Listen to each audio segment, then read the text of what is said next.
Well, hello everybody. Welcome to another video on History Vibe podcast. Today I'm joined by Professor Amy Jo Levine, and today we're going to be talking about her course, and it's titled "The Parables of Jesus: Jewish Insights into Gospel Ethics, Humor, and Provocation." And check the History Valley affiliate link in the description and the pinned comment below this video to purchase the course. With that being said, thank you for joining me today, Amy. I'm very happy to be with you. It's nice to see you again. Likewise.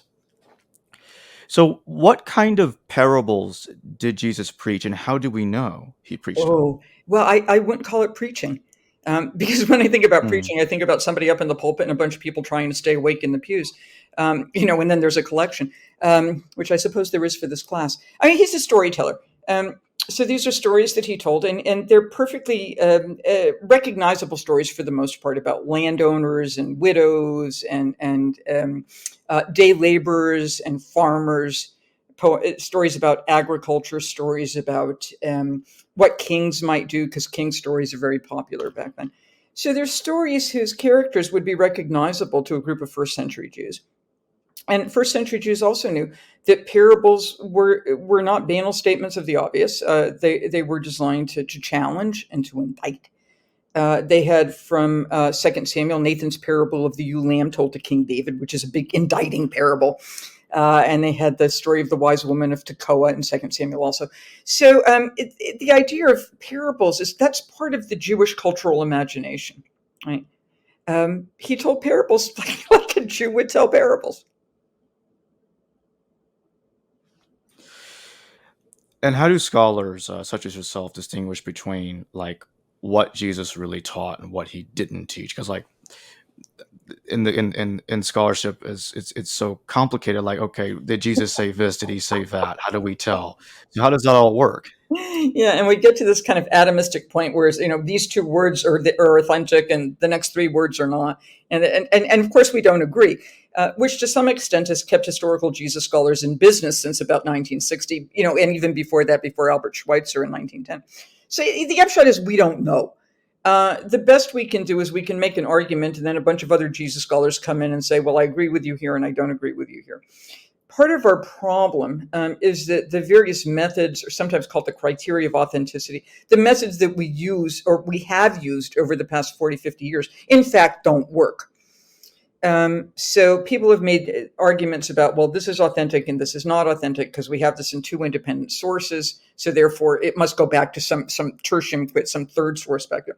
But the problem is we only have parables, Matthew, Mark, and Luke. There are none in John.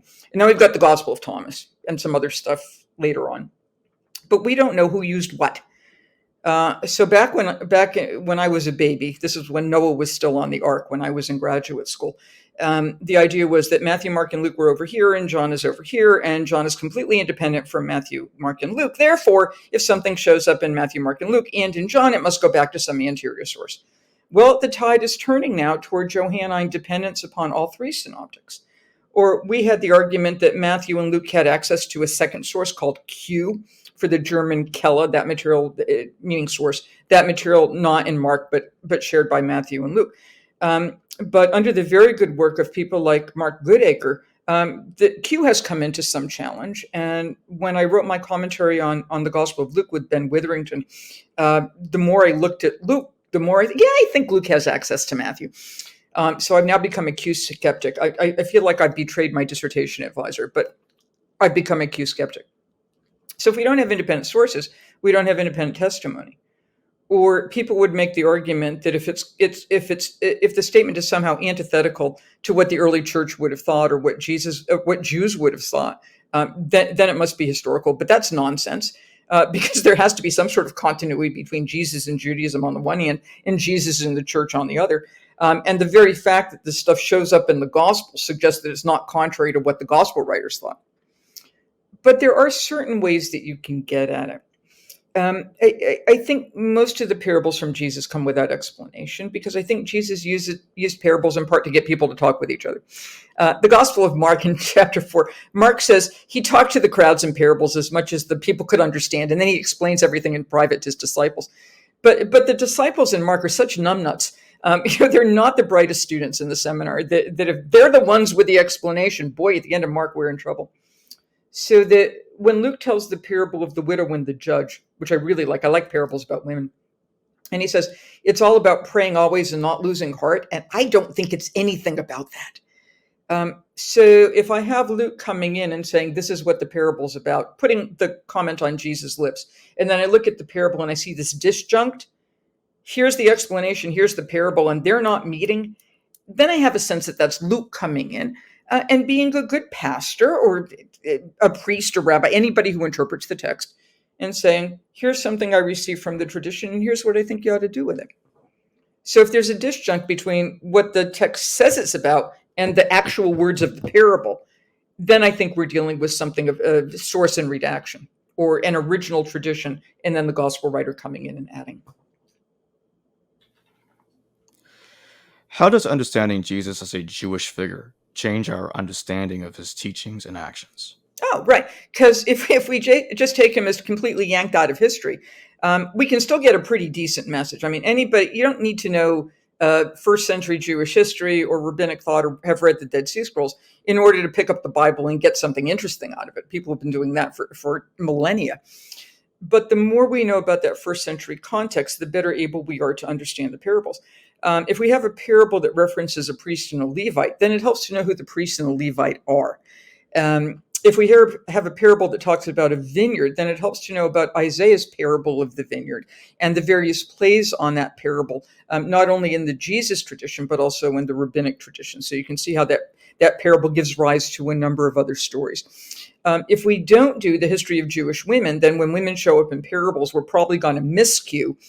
I've seen heaven knows how many commentaries that say, oh, Jesus told a parable about a woman. That makes him a feminist, right? Because he tells stories about women, ignoring the fact that Jews have been telling stories about women, since Adam and Eve. So if we get the Jewish context wrong, we're going to get Jesus wrong. If we get the Jewish context right, then Jesus becomes so much more interesting, because then we can figure out why people would have paid attention to these stories in the first place. What were the common Jewish practices and beliefs during the time of Jesus that influenced his teachings? Oh, well, how much time do we have? They have the Torah, and they all agreed on that. So that would be Genesis through Deuteronomy, or Bereshit through Devarim, depending upon whether you want the Greek terms or the Hebrew terms. And they would have debated about them because the text doesn't come with like a driver's ed manual. So they would have known certain stories about, a father who had two sons, like Cain and Abel. And then when Jesus tells a story about a father who had two sons, they can latch into those stories. They would have had debates about law. I mean, the text says, honor the Sabbath and keep it holy. Don't work. And then one Jew looks at another and says, what constitutes work? Now you have two synagogues. So there's always stuff that people are going to debate over. They would have known that they were Jews, which meant they were not Samaritans, and they were not among the ethnoi, among the nations, or what we might call Gentiles or pagans, with no negative connotation to those terms. It's just not Jewish, not Samaritan. They would have had some connection to the land of Israel, because Jews are not just a religion in the sense of a belief system, but they're a nation, like the Germans or the Saxons, or the Kenyans or whoever. So they would have had a homeland, and they would have had some sort of attachment to that homeland, or people would have attached them to that homeland. They had a language, Hebrew. And even though Greek-speaking Jews had the Septuagint and various other Greek translations of their text, they knew that the Hebrew was the original, and they debated the merits of the Greek one way or the other. They would have had a connection to the Jerusalem temple.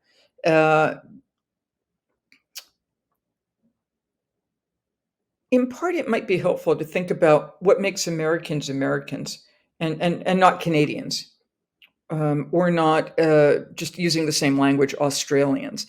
And there are certain things ultimately that you think you have in common. It's like you're an ethnos, you're a people. You have a common ethos. You have a common way of functioning in the world with certain legal concerns, like love God and love neighbor, and love the migrant who dwells among you, or the ger, the stranger. And you would have that set of ethics as well. So you would have the Torah, and then you would debate how to follow that out. But after that, they're as diverse as Americans can be, or Canadians can be, or Australians can be.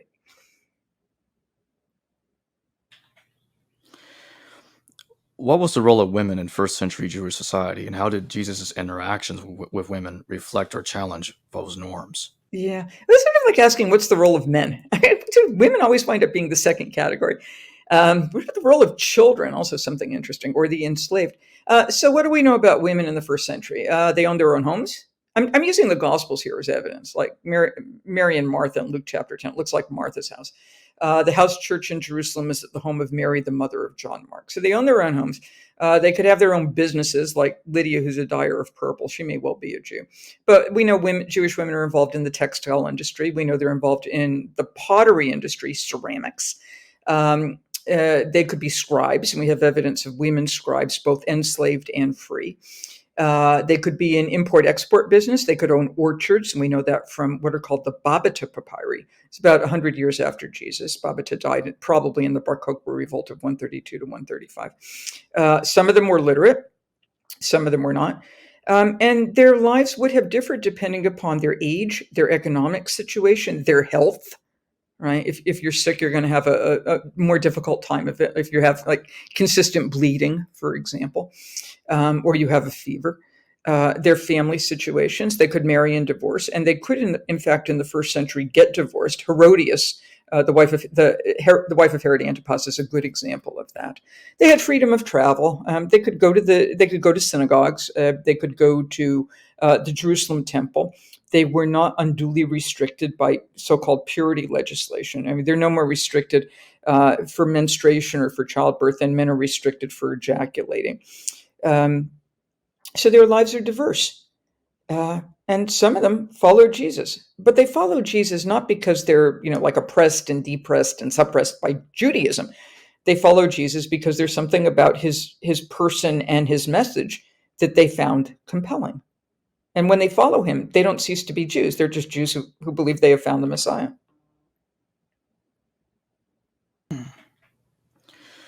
What were the major Jewish sects and movements during Jesus' lifetime, and how did they influence his ministry? Yeah. Again, I'm not sure ministry is the right word, because ministry sounds to me like something a Protestant would do. I don't think of rabbis as having ministries. It's like his teaching, right? And that's part of our problem is we get so trapped into these technical terms, which actually come from Christian sources and go back.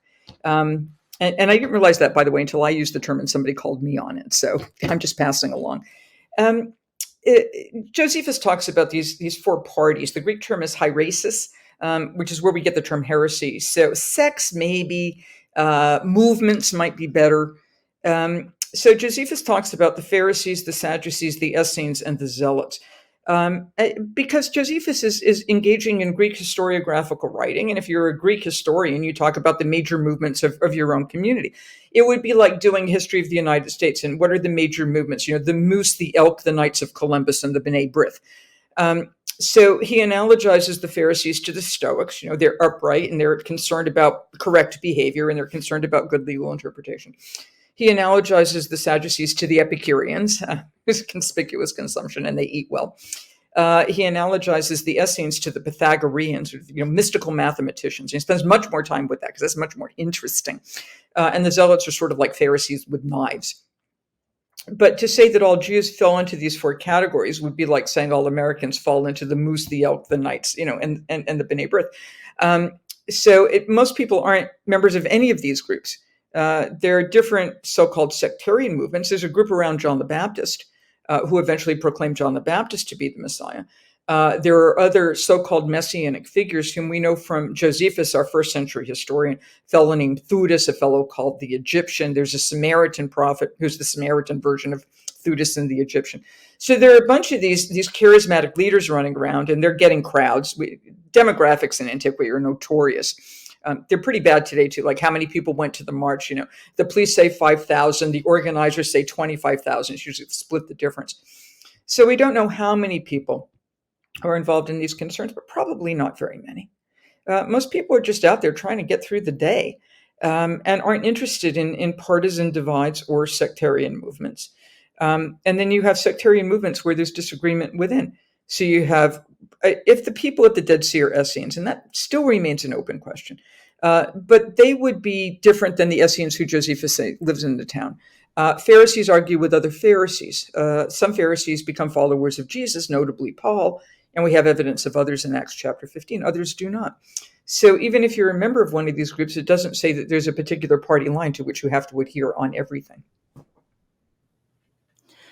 And in my final question, can you tell us a little bit about more about the course and what you hope for people to learn from it? Yeah, well, I hope they will be amused, and I hope they will be challenged. I find Jesus to be a splendid storyteller in that he interests me, he amuses me, and he frequently indicts me at the same time. So he appeals to my literary sensibilities, and he appeals to my moral conscience. And he's the sort of storyteller who engages in a type of heart surgery. Like, he opens us up and says, here's stuff you've already known, but you've got it deep down. Like, bring it up and deal with it. And in wrestling with those parables, and I've been doing this for decades, I find that the more I read the parables, the better human being I become. And I want to share that in the class. And at the same time, I want to erase, correct, bury all of those anti-Semitic interpretations which have been glommed onto the parables from the church fathers on over the past 2,000 years. Strip that stuff away, so that in reading the parables, one becomes a better person and one ceases to be an anti-Semite. Because I don't think you need to make Judaism look bad in order to make Jesus look good. With that being said, I want everybody to remember to go check out the link in the description below and the pinned comment to sign up for the course with through the History Valley affiliate link. With that being said, thank you for joining me, AJ Levine. Always a pleasure. Hello viewers, thanks for watching this video from the History Valley YouTube channel. Please don't forget to subscribe and hit the notification bell. And if any of you wish to further support this channel, please consider checking out this channel's Patreon page and becoming a patron, and or donate through PayPal or through Super Chat during a live stream. Thank you.